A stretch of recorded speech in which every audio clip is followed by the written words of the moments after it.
Praise the lord ప్రియులారా. ఒకరోజంట ఒక దైవజనునికి ప్రభు పరలోకానికి రావడానికి అనుమతి ఇచ్చాడంట.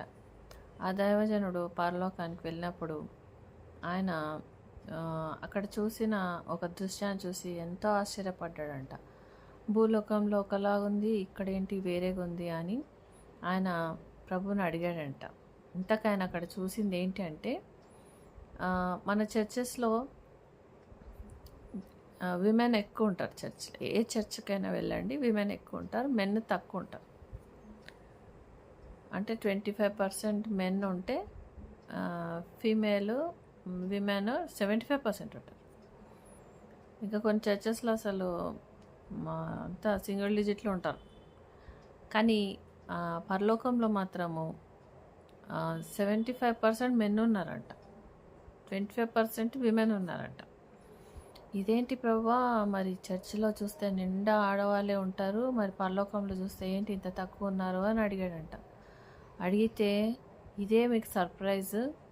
మీరు ఎవరినైతే పరలోకంలో చూస్తామని అనుకుంటారో వాళ్ళు మీకు నరకంలో ప్రత్యక్షమవుతారు. మీరు ఎవరైతే నరకంకి వెళ్తారని గ్యారెంటీగా చెప్తారో వాళ్ళు పరలోకంలో ఉండడం మీకు పెద్ద సర్ప్రైజ్ అని చెప్పాడంట.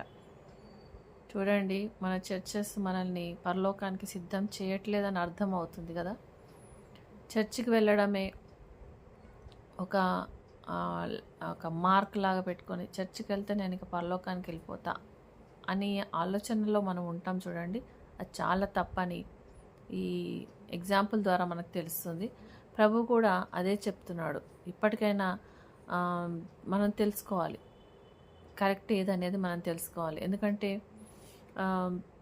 ఇంతగానం మనం భక్తిగా ఉన్నాం అనుకుంటున్నాం, కానీ అది ప్రభు కోరే భక్తేనా, వేషధారణనా, నిజమైన ప్రభు లక్షణాలు మనలో ఉన్నాయా, పరిశుద్ధాత్మకు అనుగుణంగా మనం ఉన్నామా? అక్కడ పోయి మనం కొట్లాడతామంట. నేను 365 డేస్లో ప్రతిరోజు ప్రార్థన చేశాను, ప్రతి సండే చర్చికి వెళ్ళాను, నేను పరలోకానికి ఎందుకు రాలేదని మనం కొట్లాడతామంట. అప్పుడు దేవుడు మనల్ని ఏమంటాడో ఇంకా ఆయనకే తెలియాలి.